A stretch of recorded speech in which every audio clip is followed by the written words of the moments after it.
Forward difference formula, ठीक है जी। अब जो न्यूटन्स फॉरवर्ड डिफरेंस फार्मूला है, उसके लिए सेम सिचुएशन है कि आपके पास डाटा गिवन होगा, इक्वली स्पेस डाटा गिवन होगा। यानी डाटा किस तरह का गिवन होगा, जैसे कल हमने कोई न्यूटन्स फॉरवर्ड डिफरेंस के जो टेबल कंस्ट्रक्ट किए थे ना, उसमें हमने देखा था कि आपके पास एक्स, उसके corresponding value of the function F of x given होती है। एक्स आपके पास सपोज 0 1 2 3 इस तरह का कोई डाटा गिवन होगा, उसके corresponding value of the function given होगी, ठीक है। तो जिस तरह पहले पॉइंट को हम एक्स नॉट कहते हैं, फिर अगले पॉइंट को एक्स वन कहते हैं, उससे अगले पॉइंट को एक्स टू, उससे अगले पॉइंट को x three, up to so on, इसी तरह ना। इस तरह value of the function at x not उसको हम वाई वन कह देते हैं, y not, y one, y two, y three, up to so on. फिर इनके डिफरेंसेस फाइंड करते थे। फर्स्ट डिफरेंस अगर हम बात कर रहे हैं फॉरवर्ड डिफरेंस की, तो इसमें हम डेल्टा यूज करते हैं, डेल्टा वाई, ठीक है जी। तो डेल्टा वाई जब फाइंड करते हैं, मीन्स कि this is a first difference. Delta square y हो तो इट्स मीन्स कि that is a second difference. Delta cube y हो तो that's mean it is a third order difference. तो जब डेल्टा वाई फाइंड करेंगे तो हम पहली दो वैल्यूज का डिफरेंस फाइंड करते हैं, अगली दो इस तरह इनकी दो कंसेक्टिव वैल्यूज का डिफरेंस फाइंड करते जाते हैं। तो जो पहली वैल्यू आपको मिलती है वो डेल्टा वाई नॉट की मिलती है, ठीक है ना। वाई नॉट पे खड़े होकर फॉरवर्ड डिफरेंस की बात कर रहे हैं, तो वाई नॉट पे खड़े होके आप अगली वैल्यू से वो वाली वैल्यू माइनस करते हैं, y one minus y not, ठीक है। तो आपको जो डिफरेंस मिलता है वो वाई नॉट में मिलता है। इस तरह वाई वन के ऊपर डिफरेंस फाइंड करना है आपने, यानी वाई वन मीन्स के एक्स वन की पोजीशन पे ऊपर अगर डिफरेंस फाइंड करना है, तो आपके पास आ गया y two minus y one, ठीक है। तो इस तरह नेक्स्ट जो वैल्यूज वो प्रीवियस वैल्यूज से हम वो फाइंड कर लेते हैं डिफरेंस उनका। अब जब हम बात करते हैं इंटरपोलेशन की, तो इंटरपोलेशन के लिए हमने वो डाटा यूज करना होता है ताकि उसकी मदद से हम कोई पोलिनोमियल कंस्ट्रक्ट कर सकेंगे, जो पोलिनोमियल उस डाटा को भी सेटिस्फाई करे, और अदरवाइज उस डाटा के जैसे आपके पास कहा जाए ना कि 0 और 1 के दरमियान आप इस की वैल्यू बताएं, तो आपके पास टेबल है, टेबल से तो 0 और 1 के दरमियान वैल्यू आपको नहीं पता, 0 पे पता है, 1 पे पता है, 2 पे पता है, तो 0 और 1 के दरमियान अगर आप इस डाटा को यूज करके इंटरपोलेट कर लेंगे, तो इंटरपोलेट करने से आपके पास कोई पोलिनोमियल डेवलप हो जाएगी। उसमें आप अगर चाहें तो 0.5 के ऊपर भी फंक्शन की वैल्यू फाइंड कर सकते हैं, 0.2 के ऊपर भी वैल्यू फंक्शन फाइंड कर सकते हैं ना। तो ये आपको फायदा होता है इंटरपोलेशन में। तो जैसे हमने न्यूटन फॉरवर्ड डिफरेंस तो इक्वली स्पेस डाटा ले लिया, एक्स नॉट वाई नॉट, इसी तरह x not x one x two. अब यहाँ पे एक्स नॉट प्लस एच लिखा हुआ है तो दिस मीन के this is x one, x not plus h two h लिखा हुआ this mean this is value of the function at x two up to son, ठीक है। तो ये आपके पास वैल्यूज गिवन है। उसके बाद सबसे पहले क्या किया कि शिफ्ट ऑपरेटर इस पे यूज कर लिया पी टाइम के साथ ना, E P of f of x, तो जो कि हमें पता होता है कि F of x plus P H के इक्वल होता है। अब इसको F of x plus P H को अगर हम एक्सपेंड कर दें, यहाँ पे एक रिलेशन भी हम यूज कर सकते हैं, क्योंकि हम बात फॉरवर्ड डिफरेंस की कर रहे हैं तो हम फॉरवर्ड ऑपरेटर को इन्वॉल्व करना चाहेंगे। तो फॉर एक्सपोनेंशियल का फॉरवर्ड डिफरेंस के साथ कल हमने एक रिलेशन पढ़ा था कि जो ई होता है, जो शिफ्ट ऑपरेटर होता है, that is equal to 1 plus delta, इसके इक्वल होता है। तो हमने क्या किया कि ई की जगह 1 प्लस डेल्टा रिप्लेस कर दिया, ठीक है। यहाँ पे हमने बाइनोमियल सीरीज लगा दी 1 plus delta raise to power p की, तो ये बाइनोमियल सीरीज लग गई into f of x not as it is आ गया। ओके, सो इसको फर्दर हमने क्या किया कि एफ ऑफ एक्स नॉट को अंदर मल्टीप्लाई कर दिया हर टर्म के साथ, तो ये आपके पास वैल्यू आ गई f of x not plus P H is equal to this one. और प्लस क्योंकि ये आपके पास इनफाइनाइट सीरीज होती है, तो ऑब्वियसली जहाँ पे आप ट्रंकेट करेंगे उसके बाद आपके पास कुछ ना कुछ एरर तो बचेगा। इस फार्मूले को हम कहते हैं कि this is the Newton's forward difference formula for the interpolation. और ये हमें किसी भी पॉइंट के ऊपर value which gives the value at f of x not plus P H. F of x not तो आपके पास इनिशियल पॉइंट होता है, पी आप हम आगे डिफाइन करेंगे, और एच क्या होता है, that is the difference between two consecutive values. तो और पी जो है, पी का फार्मूला होता है आपके पास x minus x not divided by h. तो एक्स कौन सी वैल्यू होती है, जिस नई वैल्यू के ऊपर फंक्शन की वैल्यू इंटरपोलेट करना चाह रहे होते हैं। जैसे आपसे कहा जाए कि आपने वैल्यू इंटरपोलेट करनी है जी 0.5 के ऊपर, आपके पास जो टेबल है उसमें 0.5 के ऊपर वैल्यू गिवन नहीं है, तो आप 0.5 के ऊपर वैल्यू फाइंड करना चाहते हैं, तो उस केस में जो आपके पास एक्स होगा वो आपके पास 0.5 होगा। एक्स नॉट आपके पास वो होगा जो इनिशियल पॉइंट होगा, जैसे 0 है तो 0 होगा, एच क्या होगा, इन दोनों के दरमियान जो डिफरेंस होगा उसको रिप्रेजेंट करेगा। तो ये सारा डाटा आप यहाँ से यानी इस गिवन डाटा से कैलकुलेट कर सकते हैं। उसका अल्टरनेटिव वे जो है ना, इस डेफिनेशन को आप इस तरह भी लिख सकते हैं। जस्ट उसने क्या किया है कि उसको वाई की फॉर्म में जस्ट लिख दिया, पहले एफ ऑफ एक्स की फॉर्म में था, उसको वाई की फॉर्म में लिख दिया। जैसे आपके पास यहाँ पे जो फंक्शन का फार्मूला है p delta of f of x not, तो delta of f of x not को डेल्टा ऑफ वाई नॉट लिख सकते हैं पी। अगला फार्मूला आपके पास बना हुआ है p into P minus one divided by two factorial delta square of f of x not, p into P minus one by two factorial delta square y not. तो just f of x not को y not से replace कर दिया। अब ये जो चीज है इसको जरा हम एक एग्जांपल के थ्रू जरा अंडरस्टैंड करते हैं, उसमें आपको और ज्यादा क्लियर आ जाए समझ आएगी कि किस तरह हम, ये हमारे पास एक गिवन डाटा है, ये इसको मैं तक कॉपी करके आगे ले जाता हूँ ताकि ये हमें हमारे सामने रहे।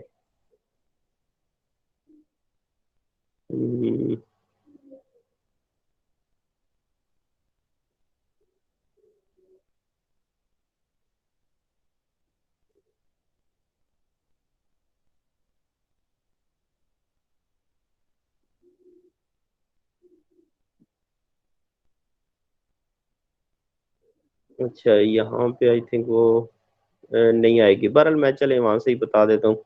यहाँ पे आप एक्स के जो है वो 10 है, फिर 20 है, फिर 30, 40, 50 है। एक्स के ऊपर फंक्शन की वैल्यू 46 है। फिर जो वैल्यू है नेक्स्ट आपके पास वो 20 के ऊपर 66 है, 30 के ऊपर 81 है। तो ये कुछ वैल्यूज जो हैं ये गिवन है टेबल में। और वो कहता है कि आपने इसकी ना एफ की वैल्यू इंटरपोलेट करनी है 15 पे। अब वैल्यू आपको फंक्शन की 15 पे चाहिए, तो यहाँ पे अगर देखें तो आपके पास 15 के ऊपर वैल्यू टेबल में गिवन नहीं है, ठीक है। तो वो जो कि 15 यहाँ पे 10 और 20 के दरमियान यहाँ पे कहीं लाई करता है इधर, ठीक है ना। तो आपके इसका मतलब इसकी वैल्यू जो है वो फाइंड आउट करनी है, तो उसके लिए आपको इंटरपोलेशन की हेल्प लेनी पड़ेगी।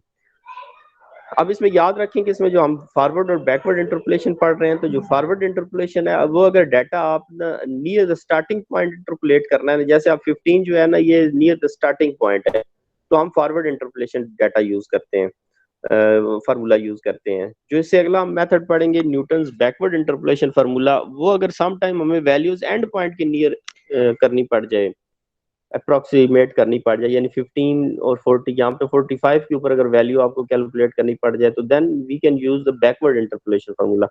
उससे ये होता है कि आपके पास जो रिजल्ट होते हैं ना वो ज्यादा प्रीसाइज आते हैं। और अगर सेंटर में कई वैल्यूज आपको इंटरपोलेट करने पड़ जाए, तो then it is better to use the central interpolation formula.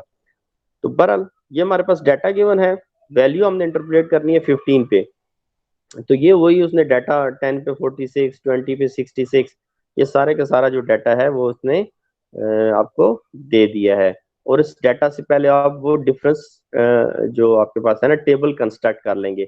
Difference table construct करने से हमें क्या फायदा होगा कि ताकि वो जो उसके अंदर डाटा यूज करना है वो हम इजीली कैलकुलेट कर सकें।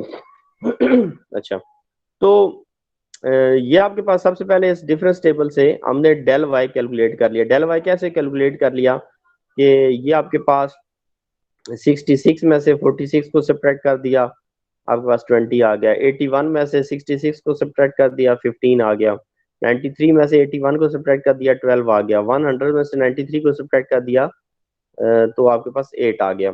तो अब ये वैल्यूज जो आ तो गई हैं, लेकिन आपसे पूछे तो ये कौन सी पोजीशन पे है, तो ये डेल्टा वाई नॉट वाली पोजीशन है, ये डेल्टा वाई वन वाली पोजीशन है, ये डेल्टा वाई टू वाली पोजीशन है, और ये डेल्टा वाई थ्री वाली पोजीशन है। क्योंकि 4 तक पॉइंट थे, ये आपके पास x not, x one, x two, x three, x four, तो 4 तक पॉइंट थे। तो आप एक फर्स्ट डिफरेंस जो है ना एक स्टेप पीछे चला गया, आगे सेकंड डिफरेंस फाइंड करेंगे वो एक स्टेप और पीछे चला जाएगा। जैसे आप ये जो आपने सेकंड डिफरेंस फाइंड किया तो ये 15 माइनस 20 किया, फिर जो इसी तरह 12 माइनस 15 किया, इसी तरह फिर 8 माइनस 12 किया, तो उससे आपको ये नया डिफरेंस मिल गया। और ये जो डिफरेंस है ये आपके पास डेल्टा स्क्वेयर वाई नॉट है। ये डेल्टा स्क्वेयर इसको मैं जरा सही करके लिख देता हूँ।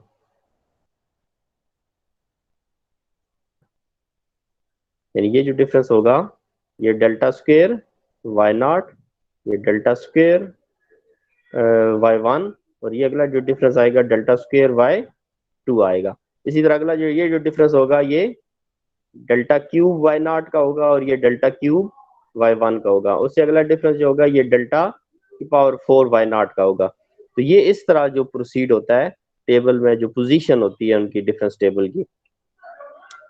तो ये हमने डिफरेंसेस फाइंड कर लिए और उन डिफरेंसेस से हमने डिफरेंस टेबल कंस्ट्रक्ट कर लिया। न्यूटन्स फॉरवर्ड डिफरेंस फार्मूला ये जो अभी हमने स्टडी किया था कि y at x, x means कि वो वैल्यू जिस पे आपने कंस्ट्रक्ट करनी है, जो आपने इंटरपोलेट करनी है, तो वो हमारे पास इस केस में x जो है वो 15 है, ठीक है ना। 15 के ऊपर फंक्शन की वैल्यू फाइंड करनी है। और y not plus P delta y not plus P into P minus one two factorial delta square y not. तो ये सारी जो वैल्यूज हैं हमने वो फार्मूला एज इट इज लिख दिया।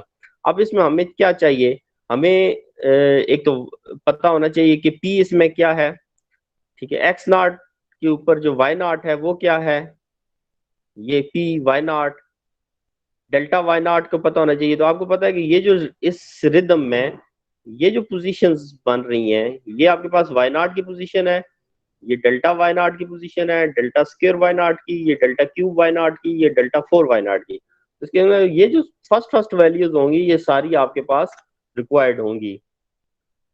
तो यहाँ से वैल्यू हमने पिक कर ली, जैसे वाई नॉट की वैल्यू 46, उसके बाद नेक्स्ट पे आ जाए डेल्टा वाई नॉट की वैल्यू 20, इसके बाद आ जाए डेल्टा स्क्वायर वाई नॉट की value -5, delta cube y not की वैल्यू 2, डेल्टा 4 वाई नॉट की वैल्यू -3।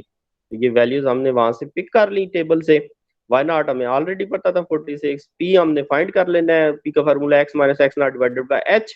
एच जो है इनका डिफरेंस जो है आपको पता है 10 का डिफरेंस है, क्योंकि 10 के बाद 20, 20 के बाद 30, 30 के बाद 40, तो ये 10 के डिफरेंस से जो चीजें हैं वो बढ़ रही हैं।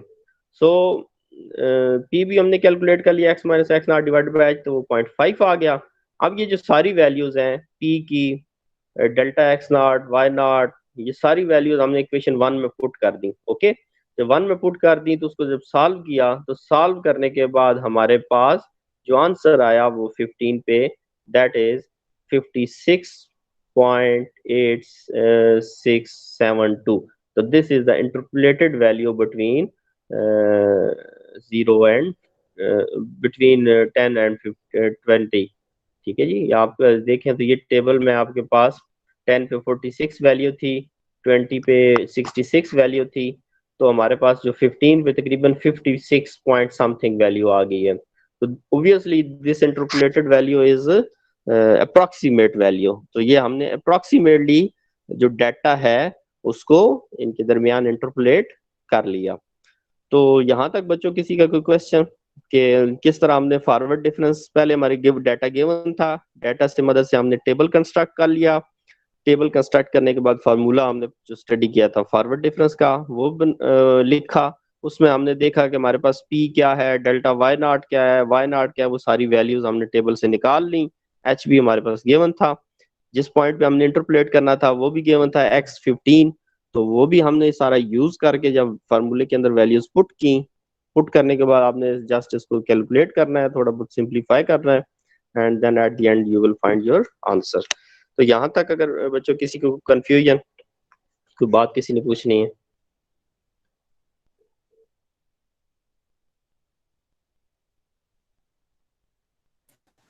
सर समझ आ गई है।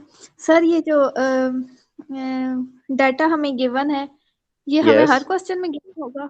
बिल्कुल एक्स हर एंड वाई की क्वेश्चन में गिवन होगा, बिल्कुल गिवन होगा, यस। ओके क्योंकि डाटा सर गिवन होगा ठीक तो है। हम उसको यूज करके आगे फर्दर नेक्स्ट स्टेप पे इंटरपोलेट करेंगे ना वैल्यू। इसमें मैं फर्दर आपको ओके एक और चीज भी बता देता हूँ, वो ये कि अब आपने यहाँ पे x की वैल्यू 15 पुट की तो आपको 15 के ऊपर आंसर मिल गया। अब आप चाहते हैं कि हम एक x की फॉर्म में ये पोलिनोमियल जनरेट कर लें, तो आप यहाँ पे जब p कैलकुलेट करते हैं तो इसमें x को x ही रहने दें। तो जब x को x ही रहने देंगे तो एट द एंड जब कैलकुलेट करेंगे तो आपके पास जो फंक्शन बनेगा वो x की फॉर्म में बन जाएगा। ठीक है। वो ऑब्वियसली थोड़ा सा कॉम्प्लिकेटेड होगा क्योंकि एक्स की वैल्यू नहीं होगी तो एक्स को एज इट इज चलाना थोड़ा सा वो कॉम्प्लिकेशंस हो जाएंगी, उसकी सिंप्लीफिकेशन में प्रॉब्लम होगा। तो आप एट द एंड अगर एक एक्सप्रेशन बना लेते हैं, वो सारा एक्स ही की फॉर्म में आ जाता है, तो एट द एंड भी आप वैल्यू पुट कर सकते हैं। तो उसमें ये होगा कि आपके पास मोस्ट जनरलाइज केस होगा कि अब ये जो क्वेश्चन है ये जस्ट 15 के लिए आपने वैल्यू कैलकुलेट की। अब आपने में से किसी ने 14 के लिए कैलकुलेट करनी है, किसी ने 11 के लिए कैलकुलेट करनी है, तो वो अलहदा से फिर सारा प्रोसीजर अडॉप्ट करेगा। लेकिन एक स्टूडेंट ने जनरलाइज्ड एक्स के लिए पोलिनोमियल कंस्ट्रक्ट कर ली, तो देन वो एट द एंड 11 पुट करे, 12 पुट करे, 13, 14, 15 जो भी पुट करेगा उसको साथ साथ आंसर मिलते जाएंगे। तो ये इसका एक और एज भी है कि आप जनरलाइज्ड वे में अगर इसको लेके जाना चाहते हैं तो वो भी लेके जा सकते हैं, और पर्टिकुलर वे में किसी एग्जैक्ट पॉइंट पे वैल्यू फाइंड करना चाहते हैं तो वो भी कर सकते हैं। जी, ओके।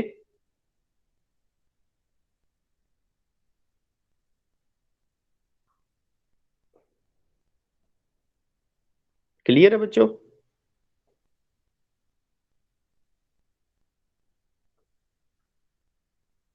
यस। अब ये अगला जो क्वेश्चन देखें, इस क्वेश्चन में उसने वैल्यूज को स्पेसिफाई नहीं किया कि इस पॉइंट के ऊपर इंटरपोलेट करें, जस्ट डाटा दे दिया गया है एक्स के ऊपर, और वाई के ऊपर भी एक्स के करस्पॉन्डिंग वाई के ऊपर डाटा मिल गया है। ठीक है जी, उसकी मदद से एक टेबल कंस्ट्रक्ट कर लिया। टेबल कंस्ट्रक्ट करने के बाद इंटरपोलेशन फार्मूला लगाया, और यहाँ पे जो पी बनाया, जस्ट मैं उसमें बताना ये चाह रहा हूँ, आप यहाँ पे देखें कि उसने जो यहाँ पे पी बनाया है, वो पी में एक्स को एज इट इज एक्स ही रखा है। देखा है, एक्स को उसने एक्स ही रखा है, तो उसकी केस में पी एक्स की फॉर्म में आ गया। तो जब एट द एंड उसने फंक्शन में पुट करने के बाद फाइंड की, तो उसके पास यहाँ पे जो एक्सप्रेशन आ गया वो एक्स की फॉर्म में आ गया। तो अब उस ये जनरलाइज्ड पोलिनोमियल उसके पास आ गई है। जनरलाइज्ड पोलिनोमियल से ये होगा कि अब यहाँ पे एक्स की जगह अपनी मर्जी से कोई भी वैल्यू पुट करके अपना रिक्वायर्ड रिजल्ट फाइंड कर सकता है। ठीक है, तो ये आपने जो इसको स्टडी करना है फॉरवर्ड डिफरेंस को, इसकी एग्जांपल साथ गिवन है, इनको चेक करना है। इसमें मिसिंग वैल्यू वाले क्वेश्चन भी हैं, उनको जरा थोड़ा अंडरस्टैंड करना है कि आप उनको कैसे डील कर सकते हैं। ठीक है जी, इनके सॉल्यूशंस मौजूद है। तो ये जो चीज है ये आपने इसको स्टडी करनी है। जो हमारा अगला है वो Newton's backward difference interpolation formula है। अब न्यूटन्स बैकवर्ड और फॉरवर्ड में जस्ट क्या है कि आपके पास दिस टाइम जो फार्मूला है वो चेंज हो जाएगा। ठीक है, इस केस में आपके पास बैकवर्ड ऑपरेटर यूज होगा, और बैकवर्ड ऑपरेटर को आपको पता है ना कि जो शिफ्ट ऑपरेटर ई का और बैकवर्ड के साथ कल हमने जो रिलेशन बनाया था वो था 1 minus del raise to power minus 1। इस तरह का रिलेशन बना था। या इसको आप यूं भी लिख सकते हैं, इसको यूं भी लिखा जा सकता है e minus one is equal to 1 minus del. या इसको यूं भी लिखा जा सकता है इसको कि del is equal to 1 minus e raise to power minus 1। तो ये रिलेशन सारे इक्वलेंट ही है। तो इस तरह का रिलेशन कल हमने निकाला था, तो ये रिलेशन इस रिलेशन के इक्वलेंट है। ठीक है जी, डेल ये डेल का ई एक्स शिफ्ट ऑपरेटर के साथ रिलेशन, तो वही रिलेशन हमने यहाँ पे यूज किया डेल वाला, उसकी मदद से हमने जो फार्मूला बनाया। तो this is the forward interpolation formula. ये आपके पास फॉरवर्ड इंटरपोलेशन फार्मूला है, ये वाला। ठीक है, अब ये फार्मूला हम फॉरवर्ड इंटरपोलेशन, इसमें पी जो है ना एक्स माइनस एक्स, जो उसमें लास्ट में था, तो पी में डिफरेंस क्या है कि वो पी आपने कैलकुलेट किया था x minus x not divided by H, क्योंकि आपके पास वो सॉरी ये बैकवर्ड हम पढ़ रहे हैं, वो फॉरवर्ड इंटरपोलेशन फार्मूला था ना। तो फॉरवर्ड आपने हमेशा एक्स नॉट से ऑनवर्ड स्टार्ट किया। अब बैकवर्ड इंटरपोलेशन फार्मूला में आपके पास एक्स नॉट मौजूद नहीं होता। जब आप डिफरेंसेस फाइंड करते हैं ना, आपको याद हो, तो एक्स नॉट स्किप होता जाता है आस्ता आस्ता, उसकी जो डाटा है कम होता जाता है, लेकिन एंड वाली वैल्यूज हमेशा यूटिलाइज होती है, क्योंकि ये बैकवर्ड है। नेक्स्ट में से प्रीवियस वैल्यू को यानी जिस स्टेज पे खड़े हैं उस पे खड़े होकर प्रीवियस वैल्यू को सब्ट्रैक्ट करते हैं, जिस स्टेज पे खड़े हैं उसमें से प्रीवियस वैल्यू को सब्ट्रैक्ट करते हैं। तो इस केस में जो आपके पास जो पी होगा that will be x minus x n, x not नहीं होगा और एक्स एन होगा। और जो बैकवर्ड इंटरपोलेशन फार्मूला है this can be utilize near the end points. जैसे देखो, अगर ये क्वेश्चन है ना, इस क्वेश्चन में 7.5 पे वैल्यू इंटरपोलेट करने को कहा गया है, तो 7.5 यहाँ पे 8 और 7 के दरमियान है।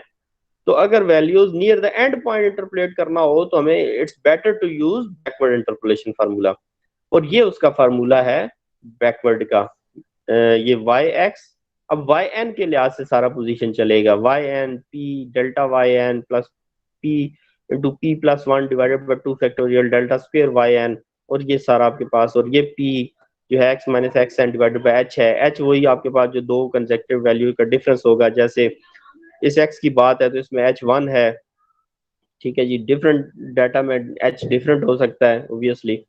तो ये आप फार्मूला हम यूटिलाइज करेंगे, हमारा जो अगला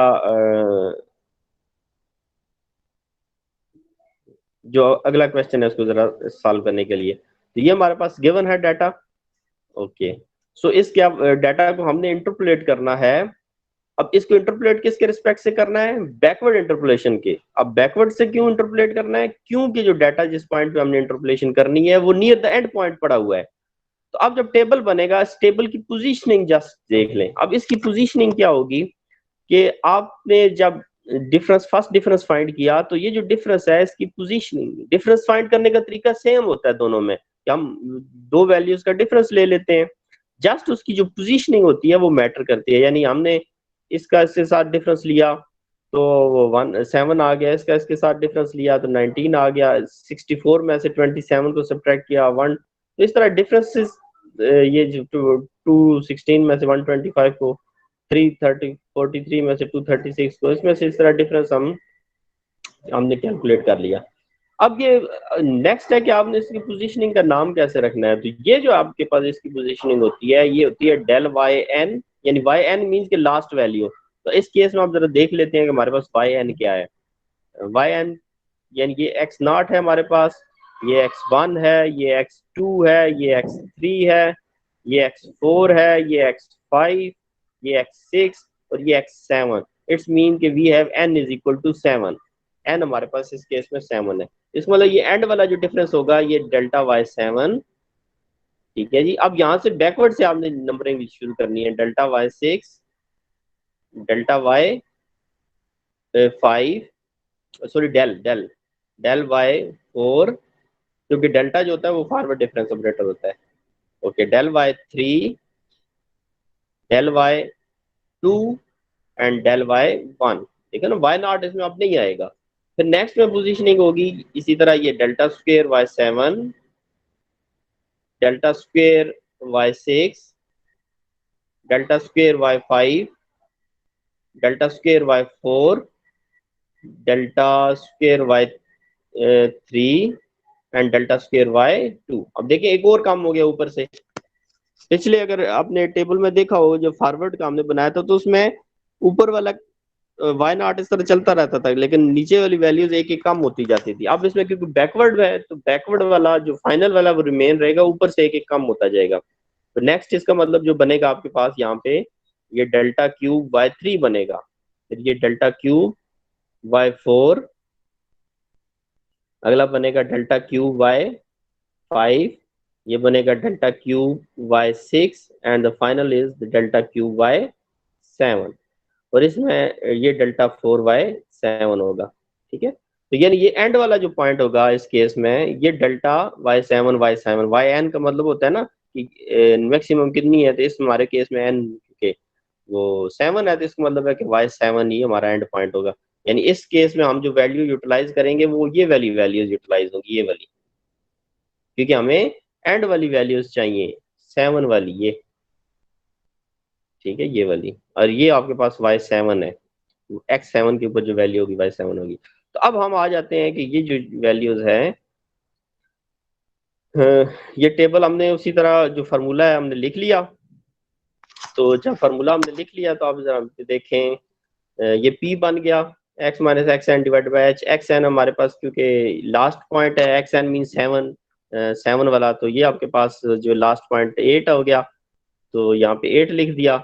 और x जो था हमारे पास गिवन था 7.5, तो लिख दिया। h हमारे पास 1 था, तो ये हमारे पास p आ गया -0.5। अब हम टेबल के अंदर जो हमने वैल्यूज यूज करनी है, जैसे कि हमें y नॉट वैल्यू चाहिए, yn वैल्यू चाहिए, तो yn आपको पता है कि दैट इज 512, ठीक है। फिर हमें अगली वैल्यू चाहिए डेल्टा yn, यानी delta yn that is 169, delta square yn that is 42, delta cube yn that is 6, and the final is zero, आपके पास तो उसको लिखने की जरूरत भी नहीं है, वो क्योंकि जीरो हो गया तो आगे टर्म्स लिखने की जरूरत नहीं है। यहाँ पे आगे और डिफरेंसेस हम फाइंड नहीं करेंगे क्योंकि ये जीरो हो गया, तो जीरो का डिफरेंस भी तो जीरो ही होगा। तो जस्ट यहाँ तक हम रहे, उसके बाद ये वैल्यूज पुट की, वैल्यूज पुट करने के बाद हमने कैलकुलेशन की, तो हमें इस पॉइंट के ऊपर इंटरपोलेशन मिल गई। किस पॉइंट पे जी? 7.5 पे हमें ये इंटरपोलेट करके वैल्यू, फंक्शन की वैल्यू मिल गई। तो इस तरह हमने क्या किया कि बैकवर्ड डिफरेंस अप्रोक्सीमेशन यूज करके हमने क्या किया कि अपने नियर द एंड पॉइंट जो वैल्यू थी उसको इंटरपोलेट कर लिया गिवन डाटा की मदद से। तो इसमें बच्चों कोई question, any question if you have?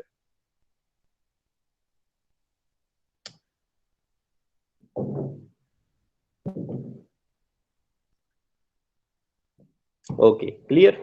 सो हमारे पास जो अगली एग्जांपल है, इसमें अगर आप देखें तो हमारे पास इसका डाटा, पॉपुलेशन का डाटा गिवन है। ये किसी भी एक मिनट, पॉपुलेशन है ये क्या है, एक minute, the sale, sorry sale का डाटा गिवन है, ईयर वाइज कितनी सेल हुई, और ये लाख में है, यानी 1 लाख 2 लाख जैसा होता है, 40 लाख की, 74 में 40 लाख की, 76 में 43 लाख की, इसी तरह अप टू 1982 में 57 लाख की सेल हुई।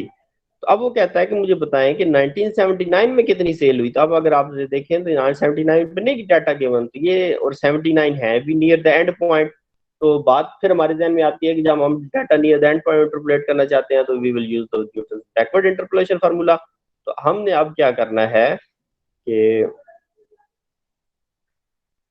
ये वाला टेबल कंस्ट्रक्ट कर लेना है उसी तरह जिस तरह भी हमने लास्ट में किया था। टेबल कंस्ट्रक्ट करने के बाद हमने उसी तरह पी बना लिया। इसमें अब ये जो वैल्यूज कौन सी यूटिलाइज होंगी जो आपके डाटा में, ये वाली एंड वाली वैल्यूज, दिस, ठीक है ना, ये वाली वैल्यूज यूटिलाइज होंगी। आप अगर देखना चाहें तो देख लें कि यहाँ पे देखें उसने 5 यूज, 57 57, 5 5, 1 1, 2 2, 5 5। तो ये जो डिफरेंसेस की जगह जो वैल्यूज यूज करता है ना, वो ये डिफरेंसेस हैं। ये फर्स्ट डिफरेंस, ये सेकंड डिफरेंस, ये थर्ड डिफरेंस, ये फोर्थ डिफरेंस। ओके, और पी आपने कैलकुलेट, आपको पता है कि आपने बना लेना है किससे जी? x minus x n divided by h का। तो एच का डिफरेंस आप यहाँ पे पता कर सकते हैं कि 2 ईयर्स का डिफरेंस है हर 2 ईयर्स के दरमियान, यानी 80 से 82, 78 से 80, उसको यूज किया और ये 1979 पे वैल्यू को क्या कर लिया जी? अप्रोक्सीमेट कर लिया। तो इस तरह आप, ये कुछ आगे और एग्जांपल्स भी हैं, तो इन आप इससे इनको भी जरा चेक करें। तो इस तरह आप न्यूटन्स फॉरवर्ड और Newton's backward interpolation formula use करके, अब यहाँ पे एक और बात मैं फिर बताना चाहूँ कि सपोज आप चाहते हैं कि हम जर्नल फार्मूला बनाना चाहते हैं बैकवर्ड का, तो आपने जस्ट क्या करना है कि जहाँ पे ये 1972 लिखा है ना, ये वाला 1979 सॉरी, ठीक है ना, ये तो जिस पॉइंट, ये वो पॉइंट है जिस पे आप इंटरप्रेट करना चाह रहे थे, आपने ये पॉइंट फिर नहीं लिखना है, इसकी जगह एज इट इज एक्स ही लिख देना है। यानी यहाँ पे आप क्योंकि इंटरप्रेट करना चाह रहे थे तो इस पॉइंट के ऊपर आपने एक्स ही लिख देना है, इस पॉइंट के ऊपर। तो एज इट इज एक्स ही लेके चलेंगे तो p x in form of x आ जाएगी। तो यहाँ पे आपके पास जो इंटरप्रेट होगी, जो जो फंक्शन डेवलप होगा वो एक्स की फॉर्म में डेवलप हो जाएगा। तो फिर आपके पास जर्नल फॉर्म में एक फंक्शन आ जाएगा जिसको आप फर्दर और वैल्यूज के लिए यूटिलाइज कर सकते हैं, इवन के आप दरमियान में किसी पॉइंट पे फाइंड करना चाहें और किसी पॉइंट पे, तो यूज किया जा सकता है। और इसकी एक निशानी ये है कि जब आप इंटरपोलेट करते हैं तो आप याद रखें, यानी एक्स फॉर्म में जब आप इंटरपोलेट करके एक पोलिनोमियल बना लेंगे तो वो पोलिनोमियल इस डाटा को तो मस्ट सेटिस्फाई करेगी। आप ये पॉइंट पुट करके चेक कर सकते हैं कि आपका जो पोलिनोमियल है वो ठीक बनी है या नहीं। तो आप ये पॉइंट पुट करेंगे तो आपकी वैल्यूज भी सेटिस्फाई हो जाएंगी। So this was our today's lecture. ये हमने देखा कि किस तरह हम इंटरपोलेट कर सकते हैं न्यूटन्स इक्वली स्पेस डाटा को यूजिंग न्यूटन्स फॉरवर्ड और न्यूटन्स बैकवर्ड इंटरपोलेशन फार्मूला। तो कल इंशाल्लाह हम सेंट्रल डिफरेंस अप्रोक्सीमेशन पे चलेंगे। सेंट्रल डिफरेंस के कुछ मेथड्स हैं, उनको हम इंशाल्लाह उनको जरा स्टडी कर लेंगे किस तरह सेंट्रल डिफरेंस अप्रोक्सीमेशन यूज करके। सेंट्रल डिफरेंस में क्या होता है कि हम जो नियर द सेंटर पॉइंट होता है उस पर अगर वैल्यू इंटरपोलेट करें तो वो हम बेहतर होता है कि वो यूज करें ताकि हमें मोर रिलायबल और मोर ऑथेंटिक रिजल्ट्स मिल सके। तो यहाँ तक बच्चों, अगर किसी का कोई क्वेश्चन किसी के जहन में है तो वो आप काइंडली पूछ लें।